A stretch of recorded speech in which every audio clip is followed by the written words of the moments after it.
Ok. Aos ouvintes que nesse momento se faz presente, assim como todos que estão aqui em meio ao grupo Os Três Mal-Amados, com a ideia de hoje a gente discutir a geração Beat, exatamente com a presença do Elson Toledo, Fernando Freire e Pedro Tostes. Vou moer teu cérebro, vou retalhar tuas coxas imberbes e brancas, vou dilapidar a riqueza da sua adolescência, vou queimar teus olhos com ferro em brasa, vou incinerar teu coração de carne e tuas cinzas, vou fabricar uma substância enlouquecida das cartas de amor. Roberto Piva. Dando início a esse bate-papo poético, gostaria de abrir o espaço nesse momento ao Pedro Tostes. Manda lá, Pedro. Opa, boa noite, boa noite. Eu estava aqui pegando aqui, fuçando algumas coisas. Bom, já que você começou com poesia, eu vou começar com poesia também, né? Um dos meus poemas prediletos do Ginsberg, do Allen Ginsberg, na tradução do Claudio Willer, né? Canção. O peso do mundo é o amor, sob o fardo da solidão, sob o fardo da insatisfação. O peso que carregamos é o amor. Quem poderia negá-lo? Em sonhos nos toca o corpo, em pensamentos constrói um milagre, na imaginação aflige-se até tornar-se humano. Sai para fora do coração ardendo de pureza, pois o fardo da vida é o amor. Mas nós carregamos o peso cansados, e assim temos que descansar nos braços do amor. Finalmente temos que descansar nos braços do amor. Nenhum descanso sem amor, nenhum sono sem sonhos de amor. Quer esteja eu louco ou frio, obcecado por anjos ou por máquinas, o último desejo é o amor. Não pode ser amargo, não pode ser negado, não pode ser contido quando negado. O peso é demasiado. Deve dar-se sem nada de volta, assim como o pensamento é dado na solidão, em toda a excelência do seu excesso. Os corpos quentes brilham juntos na escuridão. A mão se move para o centro da carne, e a pele treme na felicidade. E a alma sobe feliz até o olho. Sim, sim, é isso que eu queria. Eu sempre quis voltar ao corpo em que nasci. Do Allen Ginsberg.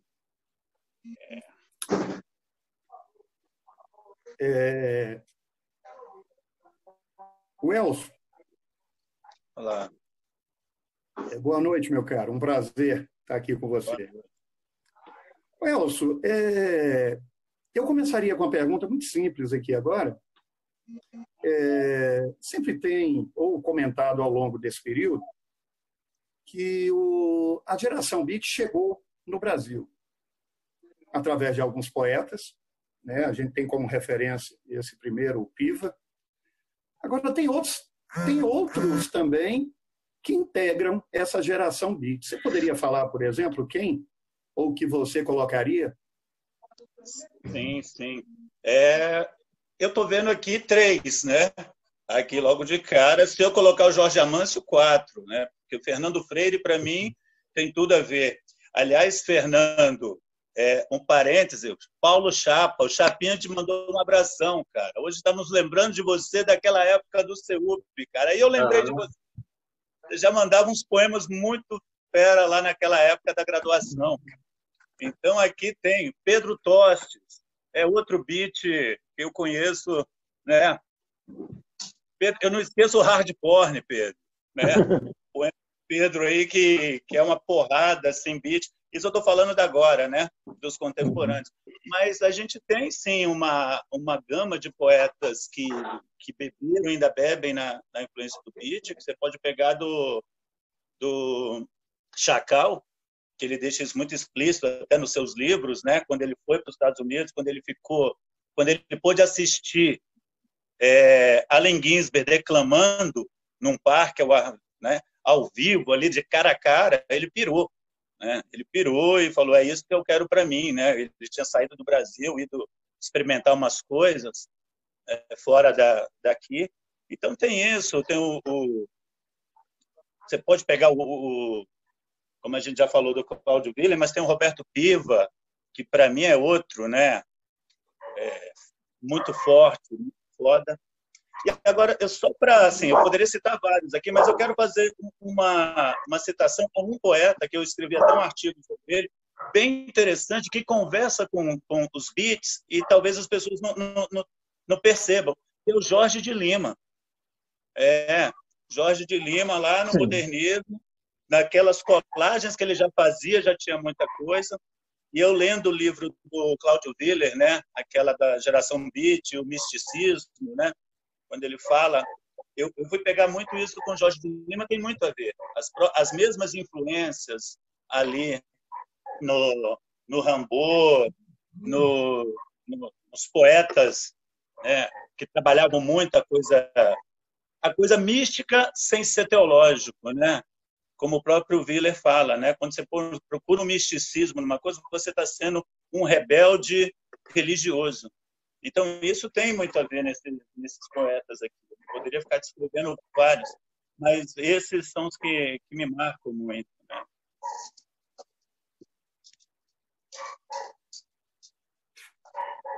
Fernando, eu acho até que nós já conversamos a respeito disso, Fernando. No Brasil, por exemplo, a gente observa que a geração beat ela esteve além da poesia. E aí, Wells, eu coloco também na geração beat o Torquato Neto,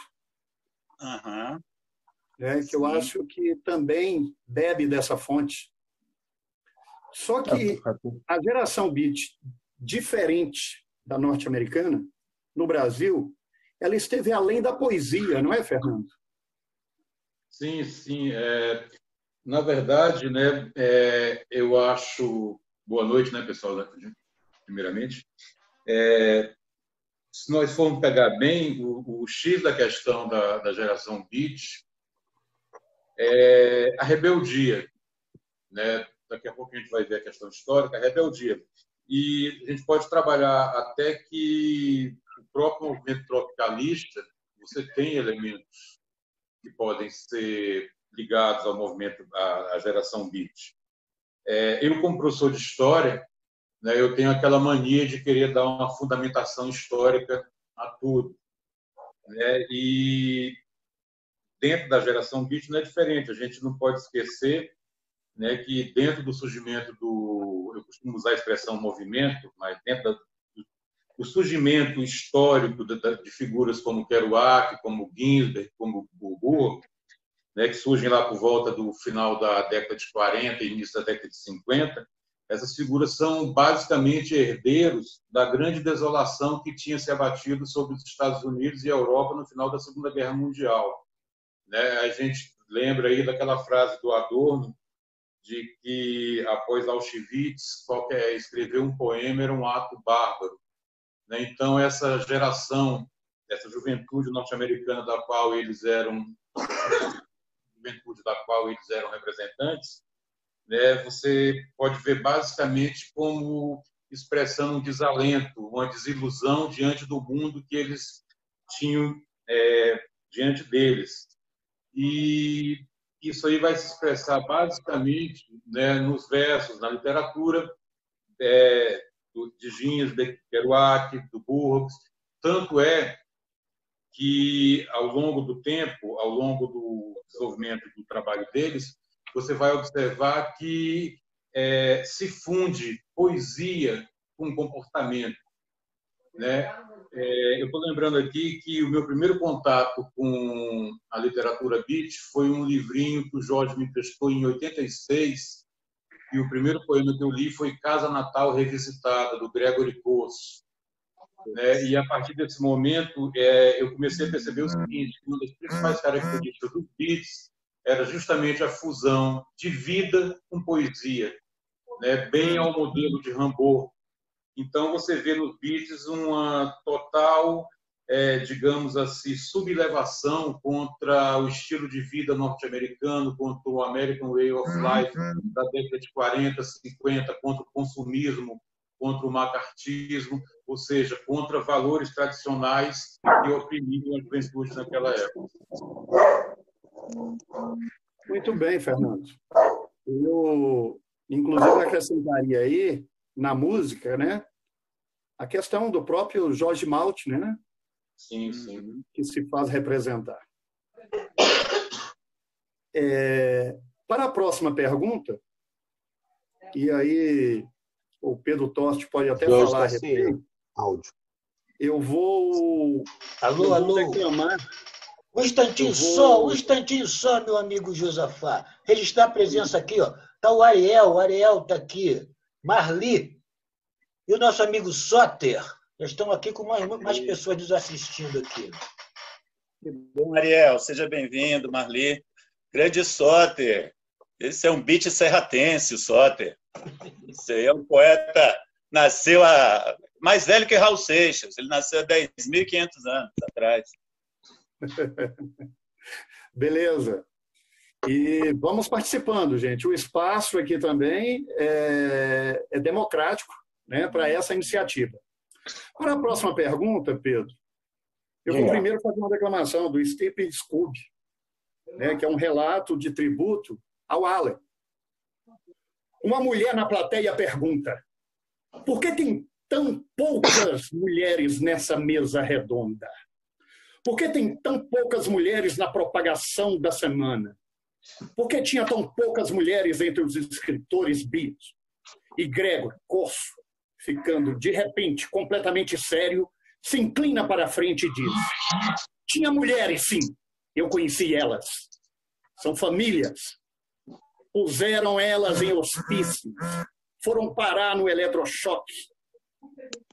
Nos anos 50, se você fosse homem, dava para ser rebelde. Mas se fosse mulher, a família te interditava. Teve casos, pessoas que eu conheci. E alguém, algum dia, vai escrever sobre elas. Pedro, nós tivemos mulheres que representou a geração beat no Brasil, em termos de poesia? Olha, eu não sei, realmente assim, no Brasil, né, eu acho que até aqui a gente tem essa questão, você tem Betty Pratt, acho que nos anos 80, você tem a Noélia em Brasília, né, você tem muita gente que vem dessa poesia marginal, que é também uma herdeira da poesia beat, né, acaba dialogando também, sendo uma herdeira, né, mas a gente tem esse recorte machista dentro da literatura, ele é muito evidente, assim, né, a gente tem essa questão de um apagamento da presença feminina dentro dos espaços, né? E mesmo historicamente. Mas você tem, sim, muitas guerreiras. Você tem, também posso citar também a Denise Trindade, né? Tem muita gente que vem aí, 30, 40 anos aí, fazendo poesia marginal, poesia beat, né? Dentro do Brasil, dialogando, né? Ana Cristina não era tão ligada a essa pegada, né, tão beat, mas ela tinha uma linguagem também muito próxima, uma discursiva muito próxima dos beats, né? Então, eu acho que depende muito, né? É difícil até a gente falar em termos de literatura beat em termos do Brasil. Você tem ecos dessa literatura beat, né? Mas a literatura beat mesmo, ela é em si um fenômeno parado num espaço-tempo, né? Até o Willer frisa muito isso, né? Também, né? E tem sua relevância toda a história, que dialoga, que reverbera não só na literatura, mas também na música, na cultura americana como um todo, né? Filmes, né? Você vai ter Easy Rider, você vai ter toda uma cultura, uma contracultura que começa a nascer a partir dessas transgressões beats, né? E eu queria até, estava ali, eu estou aqui espiando, buscando algumas referências, né? E um cara que eu acho importante, que eu acho fundamental, que a gente não pode esquecer de falar muito dentro da história da literatura beat, que é o Lawrence Ferlinghetti, né? O Ferlinghetti é o cara que ele fomenta tudo isso, e é muito louco, porque eu acho engraçado de pensar que o Ferlinghetti era o mais velho da turma, ele foi o editor de todo mundo, o cara que editou o Uivo, que editou todos os livros, toda a literatura beat, né? E ele é o único que ainda está vivo, né? Tá aí é o sobrevivente. é o sobrevivente da história, né? Com mais de 100 anos está aí, firme e forte na luta, escrevendo, fazendo yoga, produzindo, editando. A City Lights continua existindo, a literatura, a livraria, a editora, continuam os dois existindo. Então eu vou encerrar minha intervençãozinha de agora lendo um poema do Ferlinghetti. É uma tradução do Fabiano Calisto. Desculpa, do Fabiano aqui de cima. Estou vendo, peguei aqui. Utilidades da poesia. Uma tradução do Fabiano Calisto para o Ferlinghetti. Utilidades da poesia. Então, para que serve a poesia nesses nossos dias? Qual o seu uso? Qual a sua utilidade? Nesses dias e noites da era do Capocalipse, em que a poesia é o asfalto das estradas dos exércitos noturnos, como naquele paraíso de Palmeiras, no norte da Nicarágua, onde promessas são feitas nas plazas e desfeitas nas quebradas ou nos campos verdíssimos, da estação de armas navais de Concorde, onde trens blindados esmagam manifestantes verdes, onde a poesia se faz importante pela ausência de pássaros na paisagem de verão, ausência de amor nas coxas da meia-noite, ausência de luz ao meio-dia, da casa não tão branca, pois mesmo a poesia ruim é importante por aquilo que não diz, por aquilo que abandona. Que dizer do sol escorrendo pela pele da manhã, das noites brancas e das bocas sedentas, lábios ululando lulus sem parar, e dos seres alados que cantam, e dos gritos distantes numa praia ao anoitecer, e da luz jamais vista na terra ou no mar, e das cavernas descobertas pelo homem, onde corriam rios sagrados, junto às cidades costeiras, onde caminhamos distraídos, intensamente comovidos com um louco espetáculo da existência. Todos esses heróis tagarelas sobre rodas, heróis e heroínas com olhos, com corações corajosos e super-almas ocultas, nem aí para mitos. Por uma vida sem mitos, gritou Joseph Campbell e se mandou de barco para o Havaí. Sempre impressionados por eu insistir com esses aprumados bípedes de cara lisa, esses atores frementes, pálidos ídolos nas ruas noturnas, dançarinos estáticos no pó da Leste Waltz, nesse tempo de engarrafamentos da era do Apocalipse, onde a voz do poeta soa distante, a voz da quarta poesia do singular, a voz de dentro da voz da tartaruga, a face atrás da face da raça, letras de luz na página da noite, a ave da voz da vida, como Whitman a escutou, um leve riso selvagem, quiçá libertemos do editor de texto da mente. E eu sou repórter diário de outro planeta, redigindo a história decadente do que, quando, onde, como e porquê dessa espantosa vida aqui e dos estranhos palhaços que governam com os cotovelos no parapeito das demoníacas aterrorizantes fábricas, lançando suas sombras entrevadas na grande sombra da terra, no fim do tempo não visto, no supremo rachixe do nosso sonho. Muito bem, Pedro. Atual, né? Muito bem, muito atual até, eu acho. Eu estava lembrando aqui, Pedro, também uma grande representante norte-americana da geração Beat, que foi exatamente a Riley Jones, né? Inclusive tem um poema dela muito interessante. Palavras. Palavras são chaves ou suportes ou pedras. Te dou minha palavra, você a embolsa e fica com os trocados. Eis aqui a palavra, na ponta de minha língua. Amor. Eu lhe dou abrigo, ela sonha e ir embora. Bom. O Elson,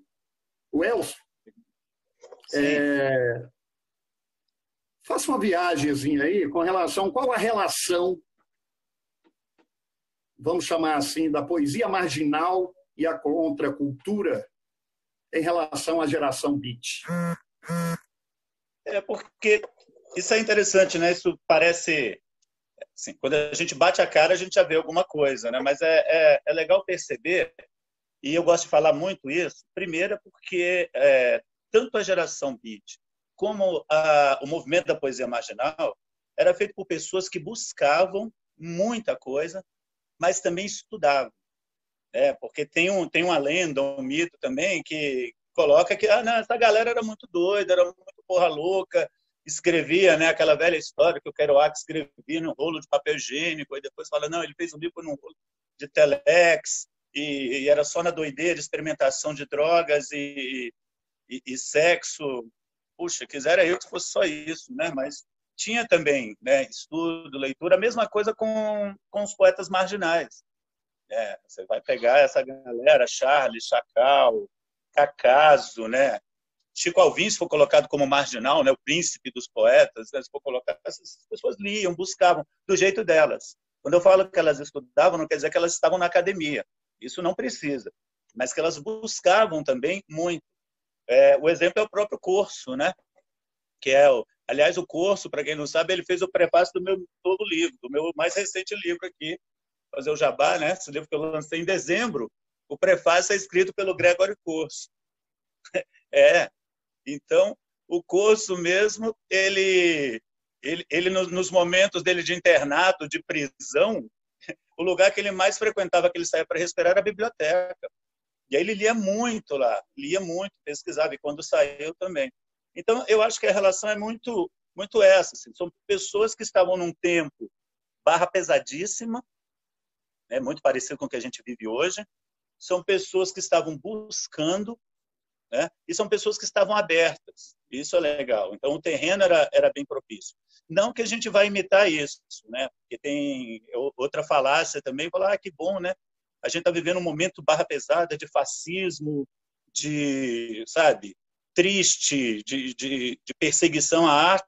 Então esse momento vai ser ótimo que a gente vai criar mais. Cara, não vamos pensar assim. Aquilo lá foi o momento deles e a galera sofreu pra caramba, né? Se a gente pega, inclusive, gosto muito de citar no caso dos poetas marginais, né? Muita gente se matou, cara. Muita gente não aguentou, né? Ana Cristina, Guilherme Mandaro, Touché, são poetas que, sabe, o Torquato, né? Que não aguentaram essa barra que era muito pesada. Então, esse romantismo de a gente vai buscar agora criar muito porque a gente está se fudendo, isso eu acho que não tem. Mas, ao mesmo tempo, era uma geração que estava aberta a buscar muita coisa no momento que as portas estavam fechadas. E, no caso dos beats, eu acho que isso foi assim, foi a galera que chutou mesmo, né, que botou o pé na porta, porque eu acho que desses, né, movimentos, se a gente for colocar, né, beat, tropicalismo e poesia marginal, foi o que acho que foi o primeiro e foi o que entrou de corpo e alma mesmo, né? Essa questão que eu falo da experimentação com as drogas, isso era muito presente junto com a literatura e em busca desse misticismo também, junto com as viagens, tanto existenciais como físicas, né? Diga aí, Jorge. É o seguinte, que entrou a Marlizinha, que nós temos basicamente 10 minutos. Então, eu sugiro que a gente abra para debate, para perguntas dos convidados, ok? E enquanto vocês... Diga, Fernando. Só fazer uma observação, fazer um adendo aí à colocação do Elcio, que ele colocou uma coisa bem interessante, que é o seguinte, que muitas vezes tem essa figura, esse estereótipo do poeta doidão, tal, do escritor doidão, aí às vezes tende-se a pensar que o poeta ou o escritor, o cara não estuda, não tem uma técnica por trás, né? Então, rola muito esse papo, essa história do escritor que escreve basicamente com inspiração, deixa a técnica de lado e tal. Tanto é que tem gente que muitas vezes afirma que tem poesia por aí que muitas vezes, se você pegasse o texto e dividisse em 3, 4 estrofes, pronto, virava poesia. Mas uma observação, só reforçando o que o Elcio colocou, o Ivo, por exemplo, se não me falha a memória, é todo em decassílabo ou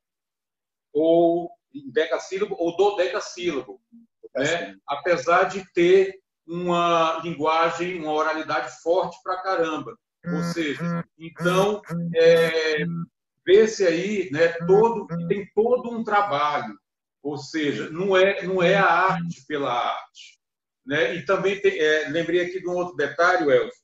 Tem um outro escritor que não seria contemporâneo, mas bem mais recente, que não foi contemporâneo da geração beat propriamente dita, mas que o conteúdo dele a gente pode encaixar perfeitamente entre os beats, que é Bukowski. Uhum. Isso aqui. Isso mesmo. Jorge, manda ver aí nas perguntas aí o que tem por aí, Jorge. Tem alguma pergunta aí dos convidados, participantes? Marlizinha quer fazer a pergunta. Marli Frois. Poxa, Marli, um prazer imenso, imenso. Quero sim. Estão me ouvindo aí? Prazer imenso. Salve, Jorge. Cumprimento o Jorge aí, estendendo a todos os poetas. Gratidão pelo convite. A Ana Cristina, eu vou pedir licença para ler o poema da Ana Cristina César, de quem eu gosto muito. Ela foi mencionada aí por alguém de vocês, que eu já não me recordo bem, nesse momento aí de reclusão. Eu tenho trabalhado mais com trabalho remoto aí pelo Instituto, então eu já estou assim, meio cansadinha. Mas eu vou pedir licença, aí não lembro quem é que mencionou a Ana Cristina, né? Que embora ela tradicionalmente ela não é tomada como representante da geração beat, mas ela é muito mais classificada como marginal, né? Da geração marginal. Aí eu faço já uma provocação. A poesia marginal, quer dizer, a geração beat, ela tem muito do aspecto marginal, do que se considera poesia marginal. Então, que limites que haveria entre o movimento beat e a poesia marginal, né? Então, de que forma que elas se tocam ou se distanciam? E aí, antes de responder, eu vou agora pedir licença para fazer a leitura do poema de Ana Cristina César, para ter a voz feminina aí, que eu reparei que sou a única mulher aqui na reunião. Enfim, então vou representar aqui as mulheres. O Homem Público, número 1, antologia. Tarde aprendi, bom mesmo é dar a alma como lavada. Não há razão para conservar esse fiapo de noite velha. Que significa isso? Há uma fita que vai sendo cortada, deixando uma sombra no papel. Discursos detonam. Não sou eu que estou ali de roupa escura, sorrindo ou fingindo ouvir. No entanto, também escrevi coisas assim, para pessoas que nem sei mais quem são, de uma doçura venenosa, de tão funda. Boa noite, salve poetas, muita poesia, alegria e esperança na vida de todos nós. Um prazer imenso, Marli. Um prazer imenso. Igualmente, querido. Imenso. Gente, eu tenho... te abraço. Eu estou aqui no chat, coordenando o tempo, esses negócios todos. Eu tenho uma proposta a fazer. Se vocês assim quiserem continuar o papo, a gente vai parar daqui a 6, 7 minutos, 5 minutos. Eu posso abrir outro e continuarmos o papo. Daria um intervalo de 10 minutos para quem quiser beber água, fazer coisa, ir no banheiro, e voltaríamos. No mesmo papo eu enviaria. O que vocês acham? Pode ser ou a gente encerra? Por mim tá beleza. Eu tô... Jorge, eu acho que ficaria legal assim, porque aí eu te faço uma pergunta. Tem mais algum questionamento aí de participantes? Tem um. Tem um, né? Meu. Nós podemos continuar aí. Uma proposta sua aí, né, com relação a tudo isso, mesmo porque foi surgindo até mais questionamentos, né? O Clerton acho que quer fazer uma pergunta, né, Clerton? Isso. Eu teria uma pergunta.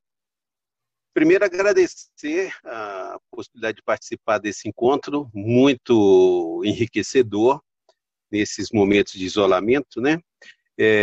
Principalmente não sendo poeta, mas apaixonado pela leitura da poesia. Eu participei uma vez de um encontro na Academia Brasileira de Letras e com a participação da Heloísa Buarque de Holanda, e ela estava falando da importância hoje de uma literatura de periferia. Juntando com a pergunta que a Marli fez, então, como é que a gente poderia trazer para esse universo aí da poesia marginal, da geração beat, que tem uma expressão dessa poesia marginal, mas que tem a ver, em grande parte, como bem disse o Fernando Freire logo no início, como uma manifestação de rebeldia, né? A gente pode juntar essa literatura de periferia como sendo parte ou tentar agregado isso dessa geração beat ou dessa poesia marginal? É isso. Jorge, tá aí, Jorge. Mais um questionamento, Jorge, lá pela frente. Eu acho que seria interessante esses 10 minutinhos, e aí a gente puder ter oportunidade de abrir um outro espaço para a gente continuar essa discussão, mesmo porque, né, tem tanta coisa aqui ainda também para levantar a respeito da geração beat, e eu acho que seria uma oportunidade única. A minha ideia é que a gente faça exatamente, siga a sua ideia. Posso dar uma sugestão aqui? Pode, Uel. A gente deve ter menos de 5 minutos agora, né, Jorge? Você que está aí no...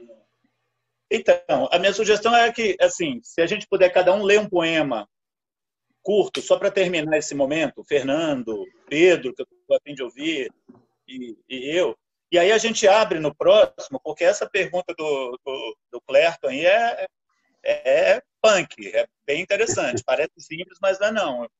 Eu estou pensando muito nessas coisas ultimamente. Aí a gente abriria o próximo, né, com essa, em cima desse mote aí, colocado pelo Clerton e também pela Marli, da questão também das mulheres e tudo. O que vocês acham? Eu acho perfeito. Beleza, não então corta, vamos lá, sem perder tempo. Vai você mesmo, Elcio, abre isso aí. Ixi, provoquei, né? Aquele fominha, né? Doido para falar um poema. Eu vou falar um, inclusive, inspirado no... Assim, depois eu vi que tem muito a ver com outro grupo que eu gosto muito, não foi citado aqui, que é o Felipe Lamante, né? O Lamantia, que tem umas coisas bem pro lado do surrealismo. Um poema meu chamado Gabinete de Curiosidades. Hipopótamos refestelados por sobre o tapete da sala de estar. Moinho, catavento, sem pedra, sem limo, sem sal, sem mar. Bebês em desabalada carreira nas escadas enzestanianas. Carneirinhos sem focinhos, carneiros de lã de aço. Pedaço de braço de Madalena ao lado de um Deus que sangra. Estilhetes, estilhaços, estrias, cacos, vincos, sulcos. Pulgas, carrapatos, sanguessugas, purgatórios, cadáveres insepultos. Oratório, oráculo, ouvidos moucos, surdos de joelho no chão, o grito. Todas as cores de hoje desaparecidas. Existência, só existência. Sem pausa. A vulga vogal sem pausa, ecos de reticências. Uma pomba feito míssil enviesado, sinal no céu de enxofre. Alvo. Um alvo no mundo de claros enigmas. Entre as entranhas, a deriva de luas e sóis. Tudo como nada, tudo fica nada igual. Tudo cheio de vazio, tudo como no final. Palmas e libras. Fecha aí, Jorge, você agora. Olha um do meu amigo José Edson, que é um grande representante da geração beat brasiliense. Foi o cara que me introduziu dentro dessa geração. Maravilha, lembrando Cean. Sobre a tristeza.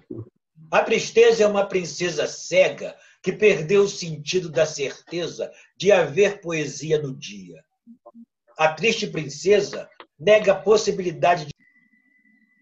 Boa noite, dando continuidade ao bate-papo sobre a geração beat.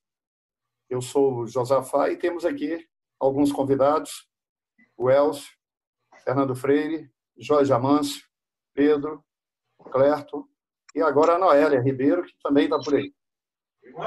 Nós vamos começar da seguinte forma. Dando continuidade ao questionamento do Clerton, a ligação que há entre a poesia marginal, né, e por que também não colocarmos aí a geração beat e a questão da produção e aquilo que se faz no contexto da periferia. Quem se prontifica a responder, por favor? Eu. Posso? Vai lá, Fernando. Na verdade, essa questão colocada pelo Clerton, né, ela é, como o Elcio disse, ela é uma questão bem espinhosa, bem pesada, né, bem polêmica. Eu acho que todo mundo vai ter que dar sua opinião. Eu estou lembrando aqui do seguinte: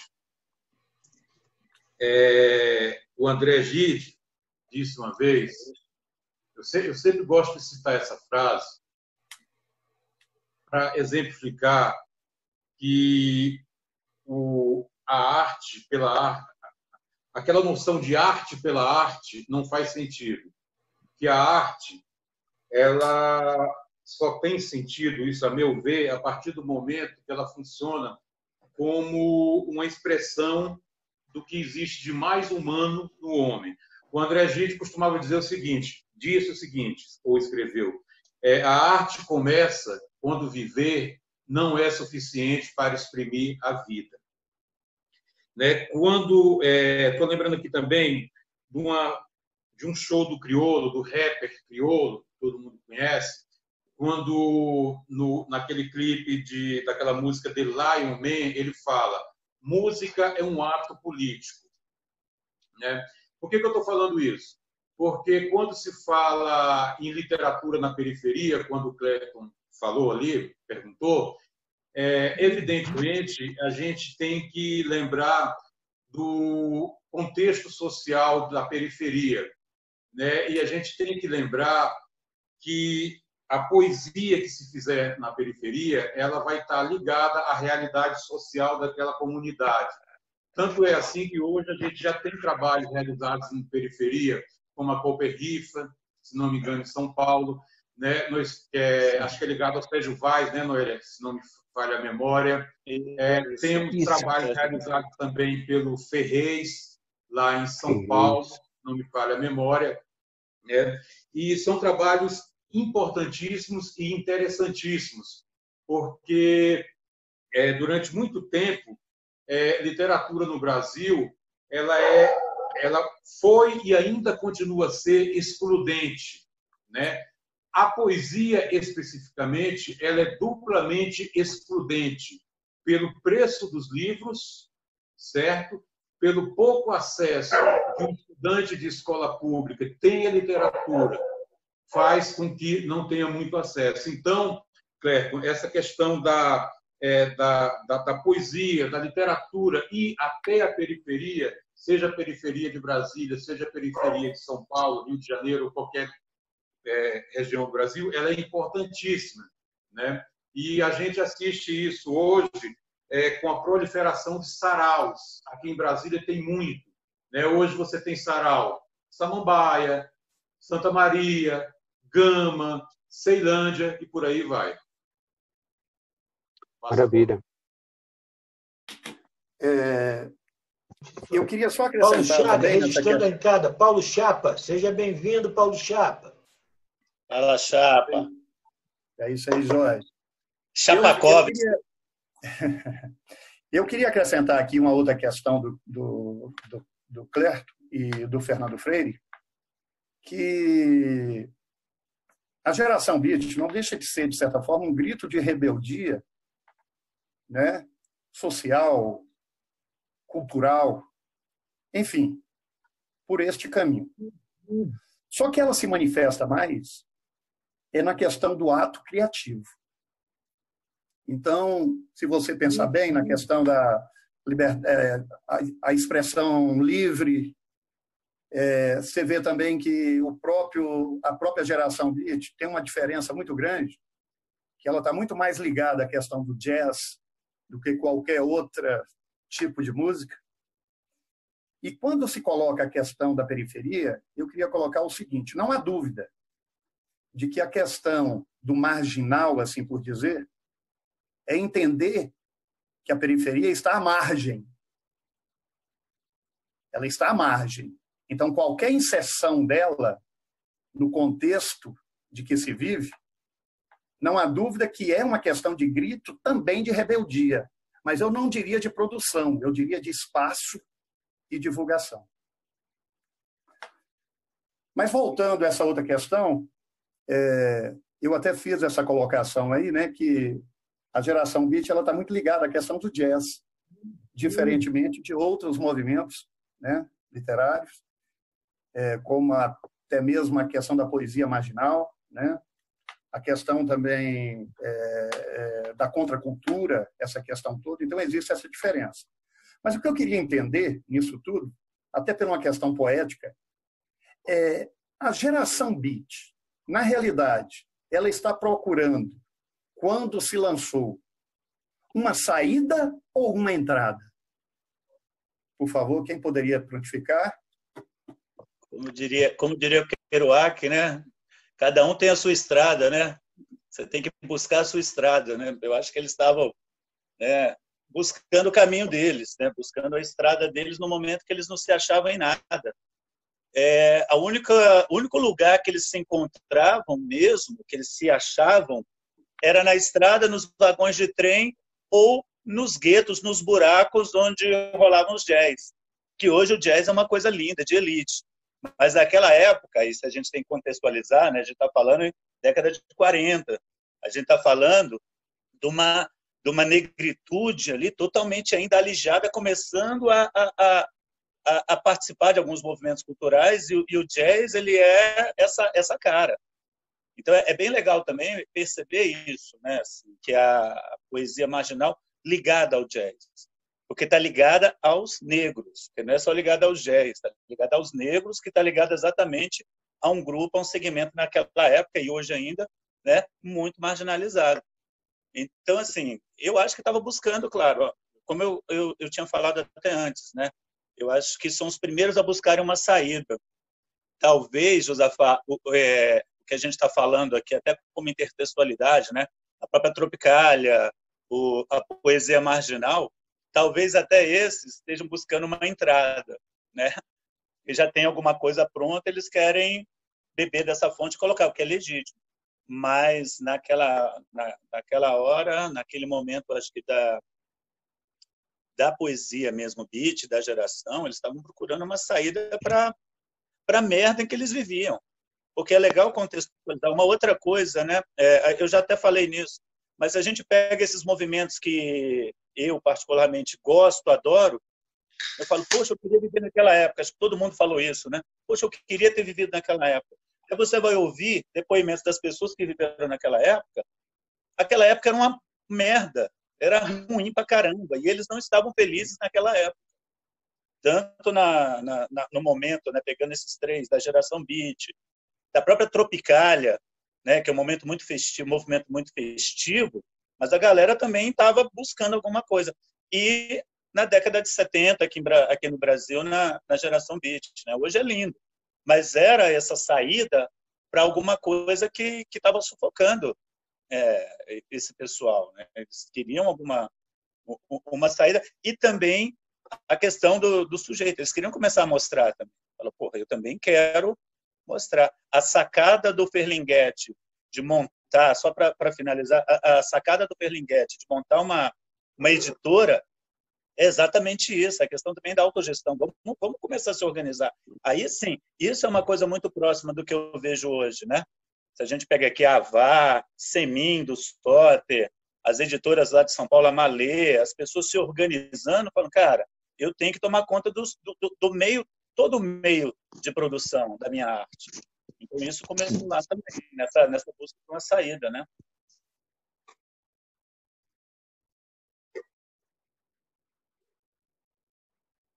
Sem merchandão. Fernando Freire. Sem merchandão. Tá aí fazendo propaganda aí, não estamos ganhando nada com essa propaganda aí, rapaz. Um suicida. Ele se aproximou de mim e disse, você não sabe o que eu fiz. Eu perguntava o que ele tinha feito. Não deve ser tão terrível, disse. Sim, foi terrível, ele disse. Depois de uma tentativa fracassada, ele conseguiu e morreu. Pula, berra a multidão embaixo. Diabo, grita o paciente. A indiferença faz de todos nós uma ilha. Carl Salomon, o grande doido. Para mim, o grande doido aqui dos beats. Pedro Tosh. Salomon. Eu vou ler um poema aqui do Torquato Neto. Eu estava procurando aqui, cacei aqui, achei. E é um poema que dialoga muito com esse espírito beatnik que chama Pessoal Intransferível. Estão me ouvindo? Tá todo mundo me ouvindo tranquilo? Beleza. Maravilha. A garganta ficou melhor. Então, maravilha. Pessoal intransferível. Escute, meu chapa. Um poeta não se faz com versos. É o risco, é estar sempre a perigo e sem medo, é inventar o perigo e estar sempre recriando dificuldades pelo menos maiores, é destruir a linguagem e explodir com ela, nada no bolso e nas mãos, sabendo, perigoso, divino, maravilhoso.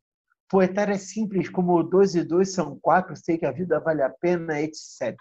Difícil é não correr com os versos debaixo do braço, difícil é não cortar o cabelo quando a barra pesa. Difícil, para quem não é poeta, é não trair a sua poesia, que, pensando bem, não é nada, se você está sempre pronto a temer tudo. Menos o ridículo de declamar versinhos sorridentes. E sair por aí, ainda por cima sorridente mestre de cerimônias, herdeiro da poesia dos que levaram a coisa até o fim e continuam levando, graças a Deus. E fique sabendo, quem não se arrisca não pode berrar. Citação: leve um homem e um boi ao matadouro. O que berrar mais na hora do perigo é o homem, nem que seja o boi. Adeusão. Caraca! O fragmento do poema do Ginsberg que eu mais gosto é o poema que ele fez para a mãe dele, para Naomi Ginsberg, Kadish. Ó mãe, o que eu deixei fora. Ó mãe, o que eu esqueci. Ó mãe, adeus com um comprido sapato preto. Adeus com o Partido Comunista e uma meia rasgada. Adeus, com teus olhos sendo levado embora por policiais numa ambulância. Com teus olhos amarrada na mesa de operação. Com teus olhos de pâncreas extraído. Com teus olhos de operação de apêndice. Com teus olhos de lobotomia. Com teus olhos de eletrochoque. Com teus olhos de divórcio. Com teus olhos de ataque. Com teus olhos, só com teus olhos, com tua morte cheia de flores. Muito bem, Fernando. Eu queria aproveitar aqui também, na mesma linha do Allen G. Escrito no meu sonho por W.C. Williams. Já que você carrega uma conhecida verdade, mais conhecida como desejo, para que vesti-la de adornos ou torcê-la até ficar sob medida para ser entendida? Escute você mesmo. Fale com você mesmo e outros o farão felizes. Aliviados de um fardo seu próprio, pensar e pesar.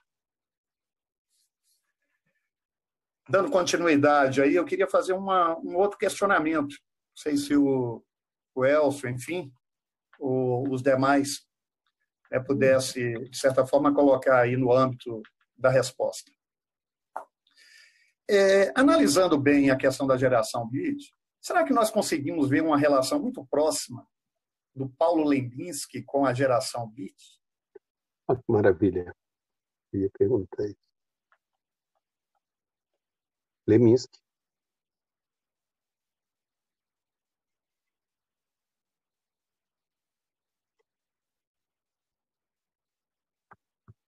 Bora lá.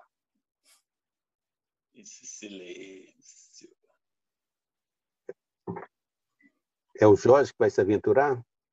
Não, eu não sei. Eu só sei que o Leminski traduziu os beats. Eu acho que isso aí já o coloca totalmente, né? Por exemplo, eu tenho um livro aqui, ó. Esse livro aqui, Vida Sem Fim, As Minhas Melhores Poesias, do Lawrence, foi traduzido pelo Paulo Leminski, né? E é um representante beat. Eu acho que o que foi dito sobre ser um poeta beat ou não, fica muito localizado naquela década, no final dos anos 50 até os anos 60. Depois, todo mundo é influência, né? Depois, tudo é influência, né? Depois, todo mundo bebeu ali. Eu bebi ali, e eu gosto muito. E vamos falar um poema que eu acho que dessa embriaguez aí. Chama-se Bertold Brecht. Um papo misturava Nietzsche e Spinoza. O ar fedia álcool intelectual servido à moda cowboy em dose dupla. Num gesto de culpa, ele beija a mesa, indefeso pelas argumentações etíricas.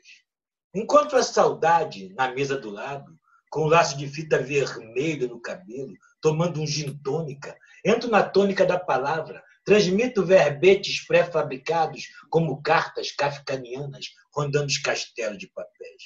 O laço de fita cai da cabeça. Mancha a toalha quadriculada em sangue. A cabeça levanta lentamente. Cita Nietzsche, grita por Spinoza, toma o gin vermelho e tomba sobre a mesa. Muito bem, Jorge. É isso aí, né? Esse eu gosto.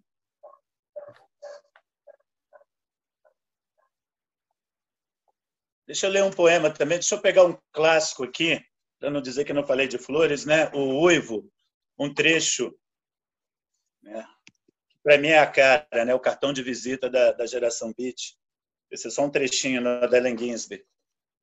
Eu vi os expoentes de minha geração destruídos pela loucura, morrendo de fome, histéricos, nus, arrastando-se pelas ruas do bairro negro de madrugada, em busca de uma dose violenta de qualquer coisa. Hipsters com cabeça de anjo, ansiando pelo antigo contato celestial, com dínamo estrelado da maquinaria da noite. Que pobres, esfarrapados e olheiras fundas viajavam, fumando, sentados na sobrenatural escuridão dos miseráveis apartamentos, sem água quente, flutuando sobre os tetos das cidades contemporâneas, jazz, contemplando. Que desnudaram seus cérebros ao céu, sob o elevado, e viram anjos maometanos cambaleando iluminados nos telhados das casas de cômodos. Que passaram por universidades com os olhos frios e radiantes, alucinando arcansas e tragédias à luz de William Blake, entre os estudiosos da guerra que foram expulsos das universidades por serem loucos e publicarem ódios obscenas nas janelas do crânio, que se refugiaram em quartos de paredes de pintura descascada, em roupa de baixo, queimando seu dinheiro em cesta de papel, escutando o terror através da parede, que foram detidos em suas barbas públicas, voltando por Laredo, com cinturão de marihuana para Nova York, que comeram fogo em hotéis mal pintados ou beberam teремbetina em Paradise Island, morreram ou flagelaram seus torsos noite após noite, com sonhos, com drogas, com pesadelos na vigília, álcools e caralhos em intermináveis orgias, incomparáveis ruas cegas, sem saídas, de nuvem trêmula e clarão na mente, pulando nos postes dos polos de Canadá e Paterson, iluminando completamente o mundo imóvel do tempo intermediário. Isso é um trecho do Uivo, do Allen Ginsberg.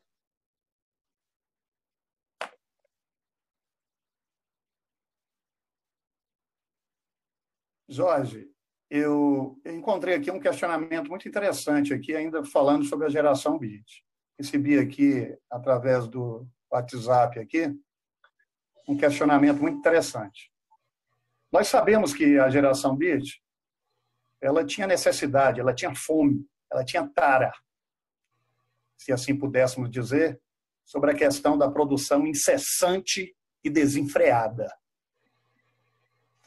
Faltou fôlego à geração Beat, propriamente dito, surgida através dos 3 expoentes norte-americanos, depois dos anos 50 e depois da Segunda Guerra Mundial?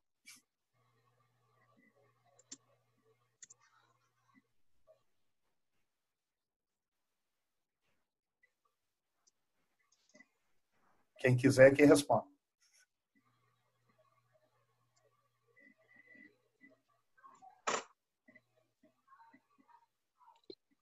Eu não vou responder porque eu não sou louco. No meio de tanta gente esperta no tema, eu só quero dizer o seguinte: como é que pode ter perdido o fôlego se esses caras dos anos 50 estão influenciando tanta gente, como tantos poetas aqui presentes, até os dias de hoje, né? E me parece, inclusive, que a escolha do tema falar da geração Beat já é mostrar um desejo, nesse momento de repressão que a gente vive, tentar voltar àquele momento para encontrar alguma luz, voltando para a sua pergunta, inclusive. É isso aí, Clerton. Eu acho que não perde fôlego, porque todo movimento se reinventa como estética, se reinventa como linguagem, né? E as ideias, elas permanecem, né? Elas estão... Pensar no novo, o novo vem, mas ele sempre vai estar buscando suas origens, seus pensamentos também naquilo que já passou, né? E a gente mesmo, como eu disse, tem tanta gente aqui bebendo dessas fontes, voltando para o passado. Os próprios Beats também iam e buscavam muitas referências antes deles. Liam Baudelaire, liam Rimbaud, liam milhões de pessoas que antecederam. Então, não há um antagonismo entre passado e presente, acredito eu, né? Essa dualidade, esse pensamento antagônico entre o passado e o presente, ele nega o quanto o passado constela no nosso presente. Estamos aqui vivendo uma epidemia que nem 100 anos atrás, fazendo as mesmas besteiras, cometendo os mesmos erros. Então, o passado ele não é antagônico ao presente, ele está sempre constelando e se revitalizando. Então, a coisa não perde fôlego. Ela vai ter momentos que ela vai estar mais em evidência e momentos menos em evidência. Mas acredito que nesse momento o pensamento beatnik, a literatura beatnik esteja num momento de alta mesmo até, né? De busca dentro das pesquisas, dialogando com os principais poetas, com as principais pesquisas de linguagem de hoje em dia, né? Eu acredito nisso. Pedro, um grande exemplo que eu cito hoje é a minha musa, né, a Pat Smith, né, que ela está aí, né, ela pegou o final da geração Beat e aprendeu com muitos desses, né, colega, amiga do Burroughs e de uma galera, foi a precursora do movimento punk, está até hoje aí, fez show agora no final do ano em São Paulo, onde vai lota, tem livros interessantíssimos de memórias e também continua produzindo. E eu acho que é por aí.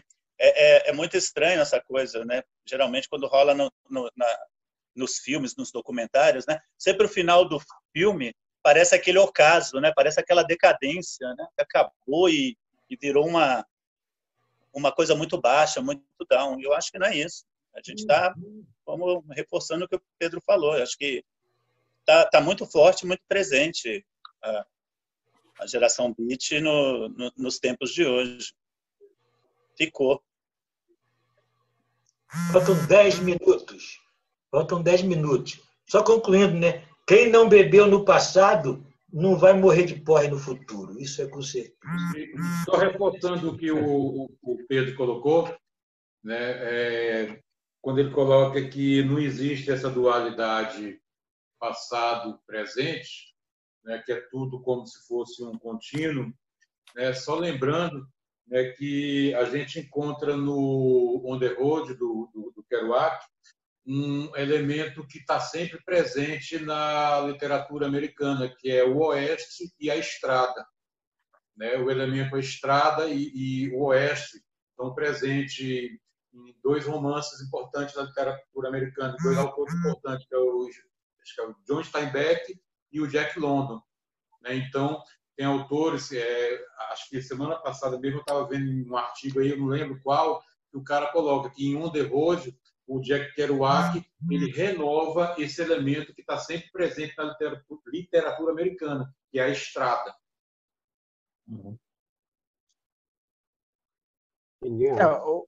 A cultura americana ela é construída nesse pensamento de estrada, né? De expansão, de grandes... de ir para o interior, né?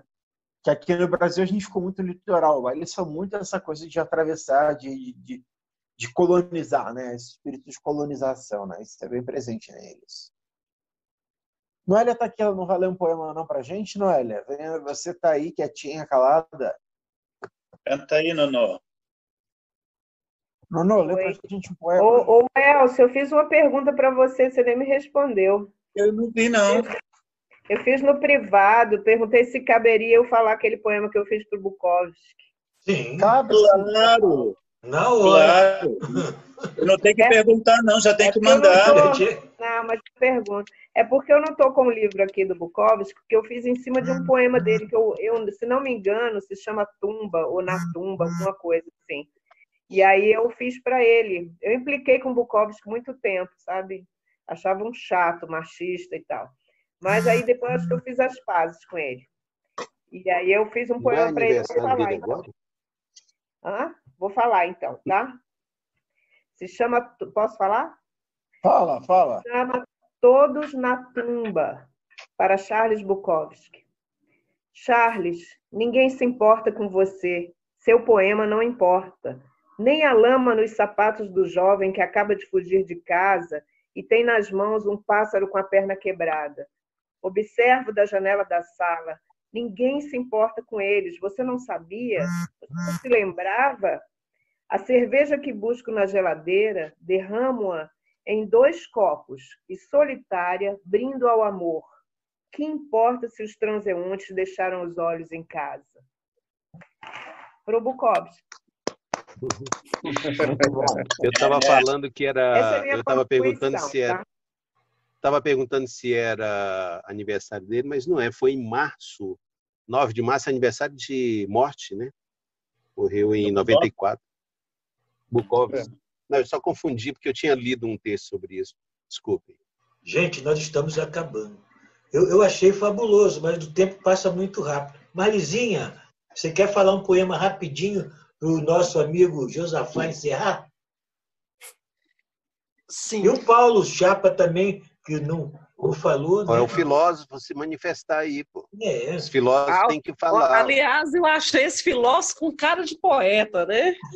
Então, eu acho que a filosofia e a poesia é bem estreita, né? Então, Mari, diz de onde você é, para o povo ficar feliz. Diz de que lugar do Brasil você é.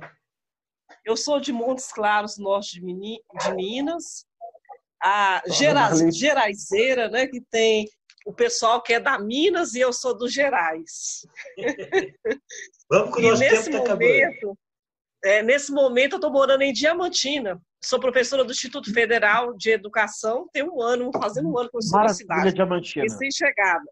Mas eu sou de todos os lugares. Enfim. Sábado de Aleluia, Ana Cristina César. Escuta, Judas. Antes que você parta para o teu baile, a morte nos absorve inteiramente. Tudo é aconchego árido, cheiro eterno de proderno. Mesa postas e as garras da vontade. A gana de procurar um por um e pronunciar o escândalo.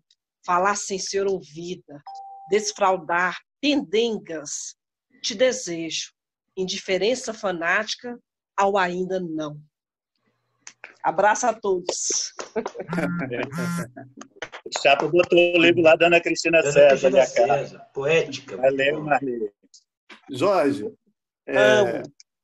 me parece que falta aí pouco tempo. Eu queria fazer só uma observação para fechar tudo isso, mas uma consideração aí a Noélia. Adoro Diamantina, estou sempre lá todos os anos, mais de 4 ou 5 vezes, para curtir exatamente a vesperada. Marli, seja bem-vindo. Pois é, eu estou amando essa cidade também. Quando vier, faça contato, viu? Adoro o Beco das Teclas lá. 3 minutos. Então vamos lá. Adoro o Beco das Teclas. Olha só. Aquele bico, hein, Pedro? Eita. Olha só. Não há dúvida de que a geração Beat, queira sim ou não, a gente até deixa algo no ar. A geração Beat, na realidade, ela reforça, dentro de todo o contexto que surgiu e a sua influência até hoje, que ela reforça o mito do que nós chamamos a geração perdida.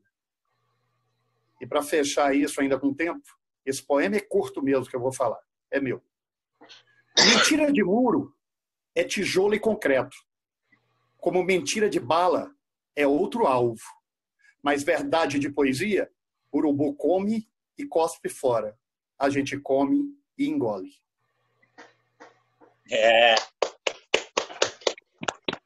Gente, eu achei muito legal. Isso vai ser editado. O nosso editor-chefe, Fernando Freire, o homem que saca tudo de edição aí, para editar para a gente. Partilha pra gente, viu? Hein? A edição final, partilha a edição final para a gente, Sim, que eu vou sim, passar sim. para os meus alunos. Sim, sim. Quem quiser pode passar o e-mail para a gente, porque como fica um pouco grande, mesmo depois de editado, nem sempre eu consigo mandar pelo Zap. Então, quem quiser, passa o e-mail que chega até mim. Quem conhece, não conheço, mas passa o e-mail, ok? Ok. Tá? Que a gente manda, tá? Pô, muito obrigado, gente. Eu achei muito legal. Vamos fazer mais. Obrigado pela participação. Obrigado Sim, por vamos fazer mais. abrir a Adorei. participação. Semana que vem teremos outro tema, entendeu? E vamos prestigiar isso aí, ok? Foi ótimo. Aí, enquanto tem tempo, pode mandar um poema. Diga. Nossa, você é foda, hein? Você é fodástico. Não, isso aí tá tentando. Isso aí são irmãos amados. Os três mal amados não é só masculino, é feminino também. Ok? Vamos fazer da parte só mulheres. As três mal amadas. Chama assim, amado. Quero entrar. Idem. Não leva, não é mal amado ao pé da letra, né? Eu sei, Jorge, claro. É aquela que o amor comeu. Ai. Valeu. Faltou o Chapa tocar uma gaita no final. O Chapa gaitista dos membros do Brasil. Faltou o Chapa mandar essa gaita aí. Gente, por aqui o tempo já acabou. Não sei por que não acabaram ainda, viu? É porque a gente é muito... Deve estar cortando. A gente subverte. Minha mãe está me chamando aqui, vou ter que sair, pessoal. Até a próxima. Até a próxima. Vai atender a mamãe. Foi muito legal. Mamãe, não chore. Os beats também têm mãe. Sim, gostei. Ô, Jorge, só uma pergunta. A Marli, o Paulo Chapa, os demais aí estão fazendo parte também já do grupo? Paulo Chapa, eu Os não três sei. mal amados? Marli, eu vou convidá-la. Noélia, eu já convidei, não sei se ela foi. O Chapa eu vou convidar. Eu sou bebedor. O meu negócio é tomar cerveja. O Chapa tá falando. O negócio é o seguinte.